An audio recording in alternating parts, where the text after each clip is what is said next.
பொன்னான திருவடிக்கு மல்லிகை முல்லை கோங்கு மந்தார மனவத்திரம் என்று சொல்லக்கூடிய 1000 வாசனாதி மலர்கள் எல்லாம் பறித்து வந்து உங்க பாதத்தை பாலால் கழுவி பட்டாடையால் நிர்வகித்து கொய்வந்த மலர்கள் எல்லாம் பாதத்தை குடித்து ஒரு பக்தனை போல் உன் மனைவியாகப்பட்ட சிவச்சந்திரமதி பாதப்படுகிறேன் மன்னா. உள்ளானாலும் புரிதன் என்று கணவருடைய திருமணி ஒரு பாதங்களை பணிந்திருக்கிறாய். கொண்டவனை மதியாதவள் குடிக்கே யமனாகும். அதனால நீடோழி எப்பிறப்பை எடுத்தாலும் ஒவ்வொரு ஜென்மத்திலும் கணவன் மனைவியாகவே பிறப்போம். கவலைக்கொள்ளாது. தங்கள் வார்த்தை எமது சித்தமாகட்டு சாமி. இருந்தாலும் மன்னவா, உன்னை ஏன் அழைத்தீங்க? எதற்காக என்ன அழைத்தீங்க? என்ன விஷயம்? என்னவோ தெரியவில்லை. என்றைக்கும் இல்லாமல் இன்று ஒரே சோகமாக ஒரே மயக்கமாக மூதேவி சூழ்ந்திருக்கிறது.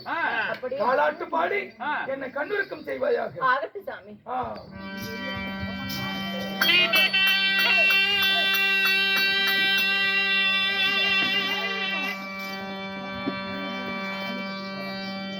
கோமலே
மன்னவராகப்பட்டவர் தாலாட்டு பாடும்போது அசந்து தூங்கிட்டாரு. ஆமா. அசந்து நெத்தனையா இருக்கிறாரு. எப்படி எழுப்புறது? மன்னா, சாமி நாதா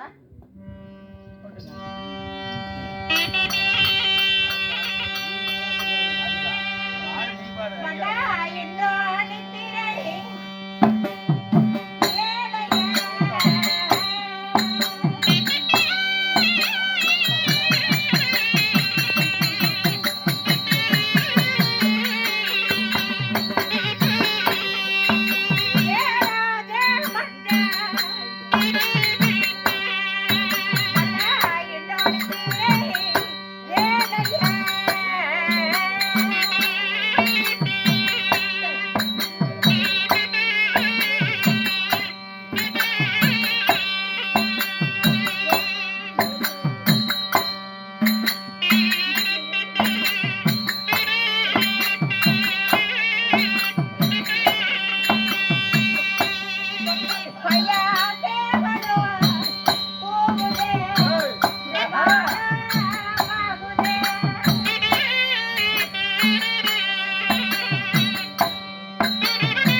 மன்னவராகப்பட்டவர் ஆழ்ந்த நித்திரையில இருக்கிறாரு.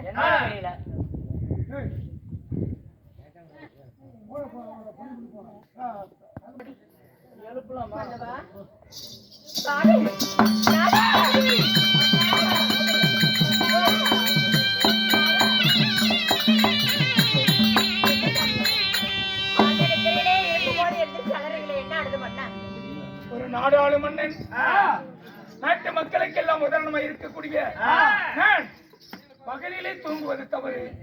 அதுவும் இப்படி சூரியன் உதயமாகும் வரை தூங்குவது மகா பெரிய குற்றம்.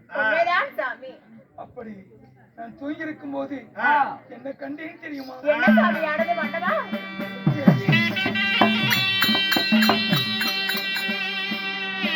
தேவையாகாத கனவு ஒன்று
என்றைக்கும் இல்லாமல் இன்று நான் எத்திரே இருக்கிற போது ஆகாத கனவு கொள்ளாத சொப்பனம் கண்டிருக்கிறேன். ஆகாத கனவு கொள்ளாத சொப்பனம் கண்டிருக்கிறீங்களா? மன்னா பார்த்தாயா?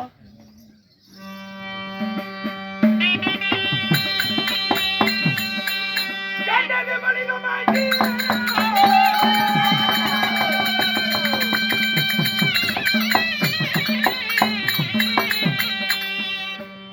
கண்டது மனிதமாகி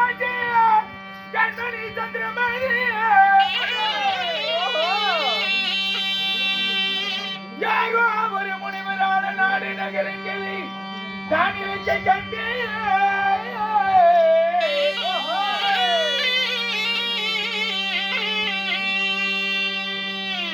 மனைவி மக்களை தான் பிறந்து கொண்ட பிள்ளைகள் தான் இலக்கை கண்டேன்.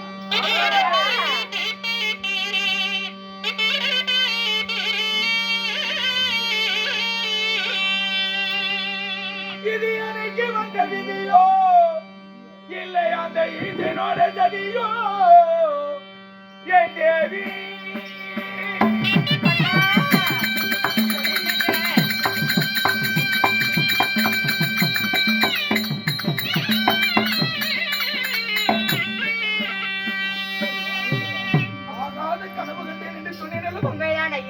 யாரோ ஒரு மகாரிஷி யாரோ ஒரு முனிவர் நம்மை தேடி வருவதை போலவும் தேடி வந்து நம் நாடு நகரங்கள் எல்லாம் இழந்து மனைவி மக்களை பிரிந்து நான் தன்னன் தனிமையா தவித்து நிற்பதை போல கனவு கண்டிருக்கிறேன் தேவி.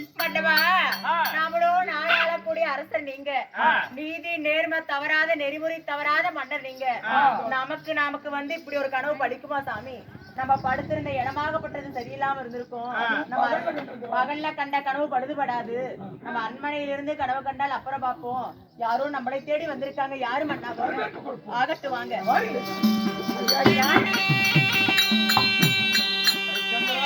ஐயா மகா, நான் தண்ணீர் நாடு நான் பாக்கியம் அடைந்தேன். அதனால உங்களுடைய திருப்படிப்பர் பாதங்களுக்கு என் தேவியாகப்பட்ட சந்திரமதியும் ஹரிச்சந்திரன் இருவர்களும் பாதங்களை பணிகின்றோம்.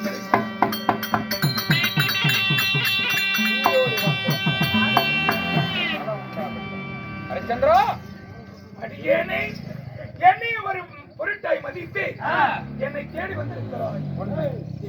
நான் முனிவரிடத்தில் பேசிக் கொண்டிருக்கிறேன். தேவையான 32 வகையான பால் பதார்த்தங்களை ஏற்படுத்தி அப்படியே ஆகட்டும். அரண்மனையில் போய் ஒரு நொடிபொழுதில் வரணும். ஆகட்டும். ஹரிச்சந்திரா, இப்படி வாருங்கள். உன்னை தேடி நான் எதற்காக வந்தேன்?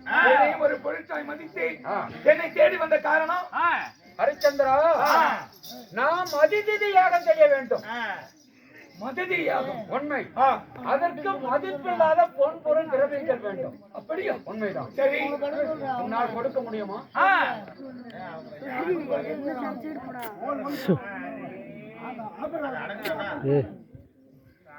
மதிதி யாகம் செய்வதற்கு மதிப்பில்லாத பொன் பொருள் வேண்டும். ஐயா, மதிப்பில்லா பொருள் என்றால் எனக்கு எவ்வளவு என்று கொடுக்க முடியாது. அதனால எவ்வளவு வேண்டும் என்பதை சொன்னால் அதை கொடுக்கிறேன். இவ்வளவு ஒரு கணக்கு.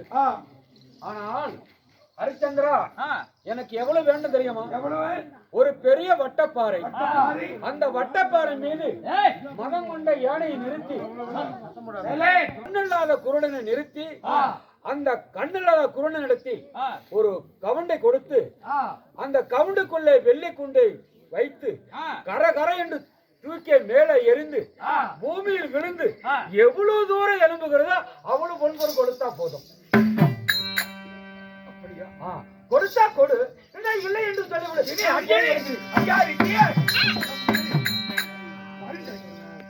இல்லை என்று ஒரு வார்த்தை சொல்லிவிடு, நான் போய் வருகிறேன்.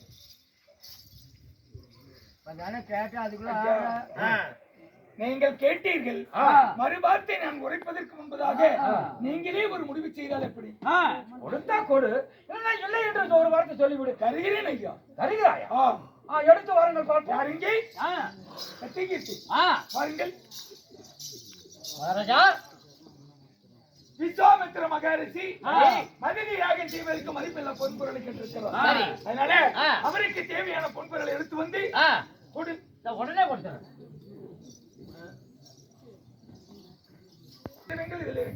அனைத்து இருக்குது.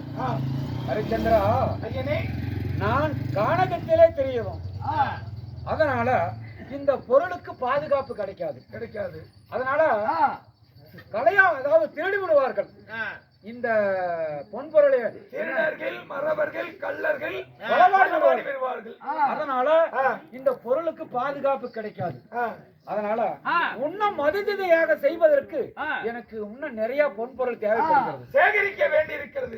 அதனால இது ராஜமுத்திரை விட்டு உன்னுடைய நாட்டிலே வைத்து விடு. எனக்கு எப்பொழுது தேவைப்படுகிறதோ அப்பொழுது நான் எடுத்துக்கொள்கிறேன். அப்படியோ? உண்மைதான். நம் ராஜமுத்திரை சீல் வைத்து அப்படியே உள்ளே நம்முடைய அரண்மனையில் வைத்து விடு. அடியேனை தேடி எப்பொழுது கேட்டாலும் உங்களுக்கு கொடுத்த பொருளை நான் அப்படியே கொடுத்து விடுவேன். தேவைப்படும் போது எனக்கு கொடுக்க வேண்டும். ஆகட்டும் ஐயா. சரி, நான் வரட்டுமா? போய் வா. ஆகட்டும்.